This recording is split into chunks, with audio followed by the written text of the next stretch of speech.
Ah, nice doggy. Welcome aboard. Cycle Commuter here. Kind of figured out how to use, I think they're called chapters in the YouTube video. So please look to the description below or the timeline and you'll see the different sections to this video. Slowly learning, I guess, as I do this. The woeful adventures of a mediocre YouTuber. That's what these are. Okay, topic of the ride. Bikes, more on bikes. Obviously, bike check videos or videos that show off bikes are relatively popular. Fly just went down my shirt.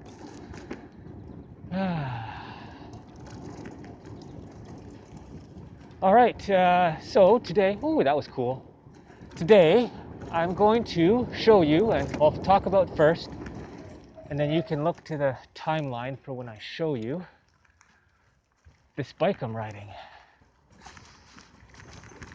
This is my vintage specialized rock hopper. Trying to think. See, I bought this when I was in high school, back in the 90s, when mountain biking was getting really popular. So I think this is like maybe a 1998 specialized rock hopper. It's been through a lot. So I want to use it as an example for a bike that's a little bit less blingy than my Super Pro and something a little bit more budget conscious. Let's see. Ooh, made it. Bike share. Going over the water crossing. Gonna ford the creek on a bike share. That's cool. So I'm gonna find a spot once I'm done talking here. Let's see.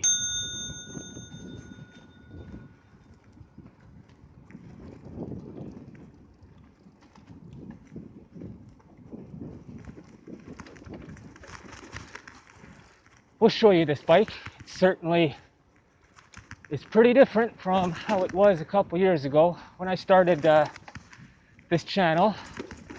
Did a couple videos on this bike. This used to be my winter beater once I got a nice bike. It was kind of like the backup if I had issues with my main commuter. This was old faithful, old dependable. And then last year, the drivetrain died. Stopped shifting. So I ended up getting a whole new drivetrain for this bike. Amazing upgrade. If I named my bikes, I'd have to name something resurrection worthy for this bike because it was pretty much on its last leg. And since it got a new drivetrain on it, it's been riding just beautifully.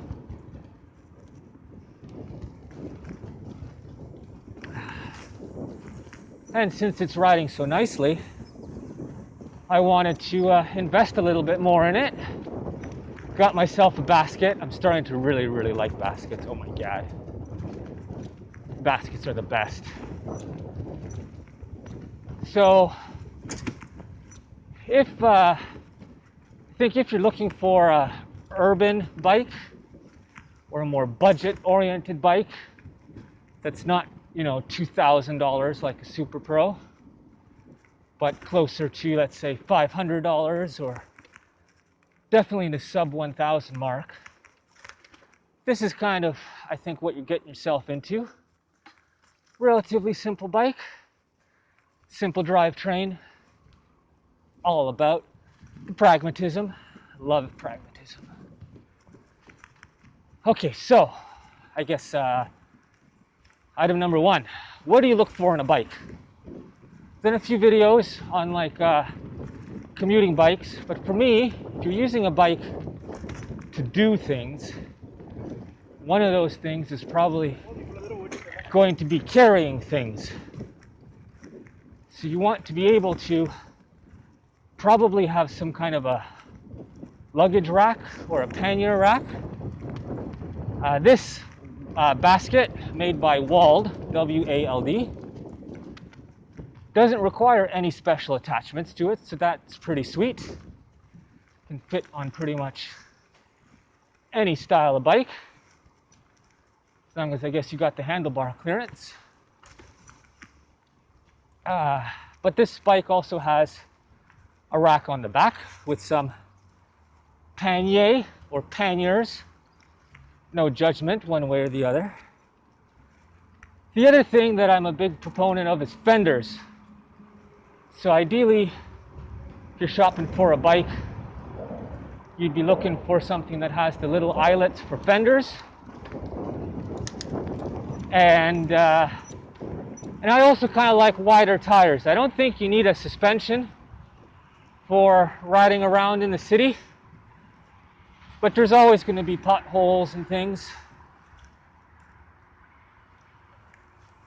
So a wider tire is going to give you a little bit of cushion. This kind of conversion, I would say, is probably really, I think this is great, this kind of bike.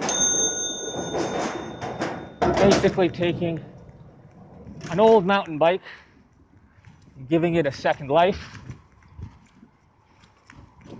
If you're looking for an old mountain bike like this, you can get them pretty cheap, and you don't need to do the complete overhaul right off the bat. So I guess technically this is section number 2.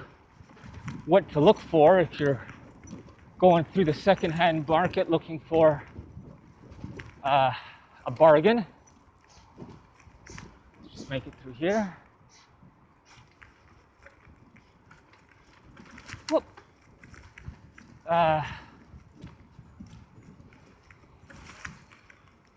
Yeah, you can get old mountain bikes like this for pretty cheap. They're pretty solid. Basically, you're just looking for catastrophic damage. It's quite remarkable how rough of a shape you can have a bicycle and for it to still function properly. So the main things that I think are going to wear out, you're going to have probably issues with the drivetrain. If it's old, you might have to eventually replace the bottom bracket. Bottom brackets are usually pretty cheap.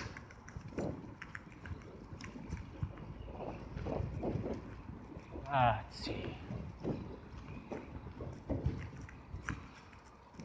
All right, I'll be right back.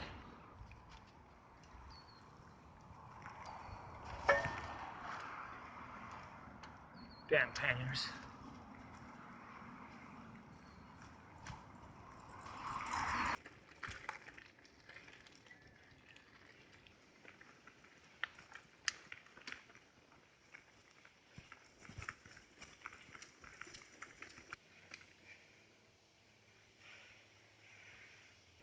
All right, welcome back. Hopefully the camera is angled properly. Hopefully I don't get eaten alive by mosquitoes here. Okay, this is my specialized rock hopper from the 90s. Looks pretty different from how it was when I got it. So this is my first commuter bike. I had it in the basement, got a good tune-up, got new tires, and got this luggage rack. This is my second set of pannier bags. We can maybe talk about those afterwards. Okay, so there you go. They didn't really have one-by mountain bikes, but not only is this a one-by, but it's a clutch rear derailleur. How cool is that? First bike with the clutch mechanism. Before I forget, if you're buying a rack, having this extra bar like this, a lot of them just come with this little V.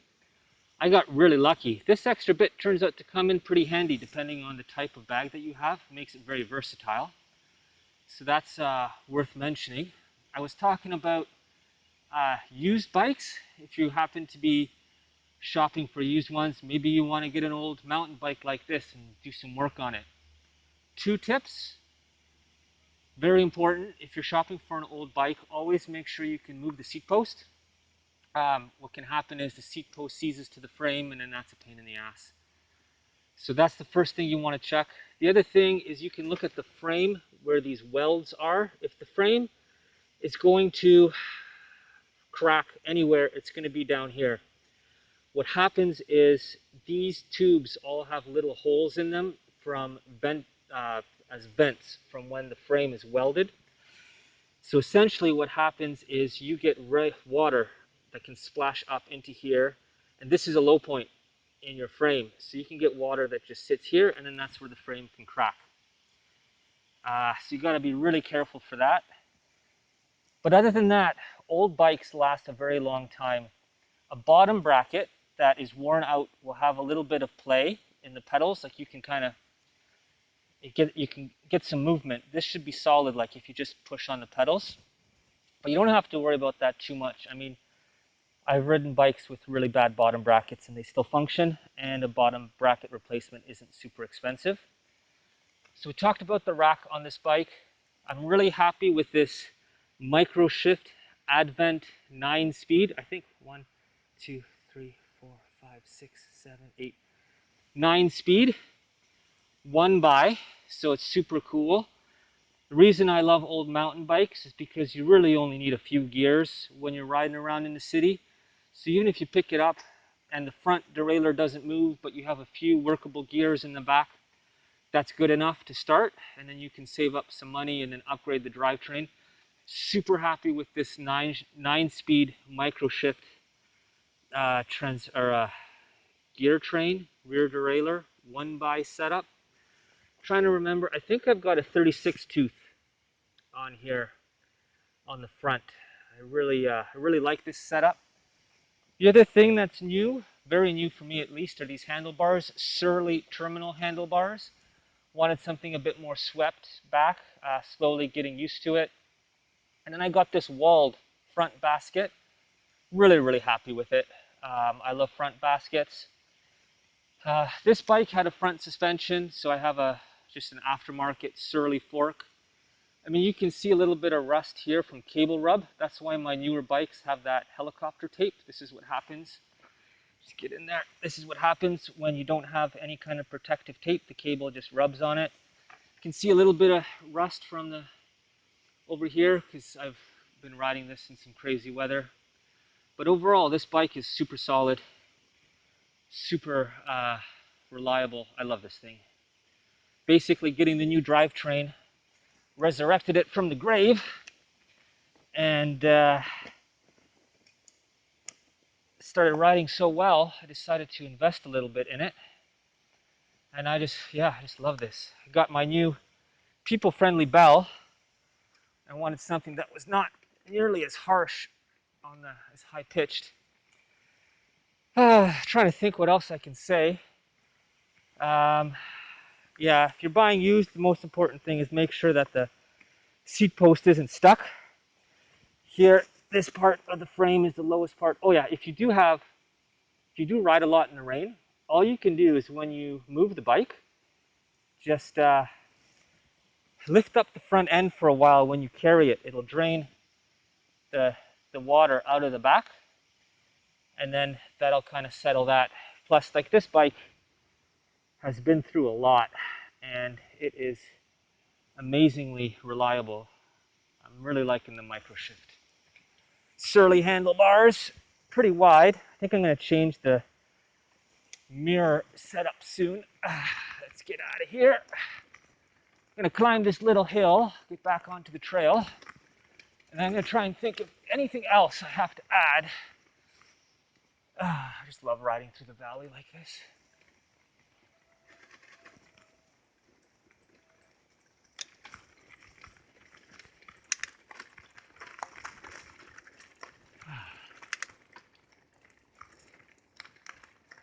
Whew.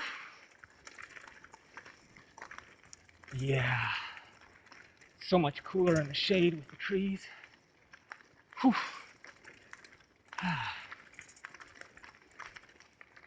What else is there? Well, that's all I can think of for now. So hopefully that covers it. And yeah, leave any questions or comments below. I guess I'll put links to the aftermarket stuff so you can see. But I mean, I'd say for a decent budget, especially if you consider that I spread out the expenditures over several years, it's a pretty sweet bike. I like it a lot. Whew. All right, Cycle Commuter out. Thanks for watching.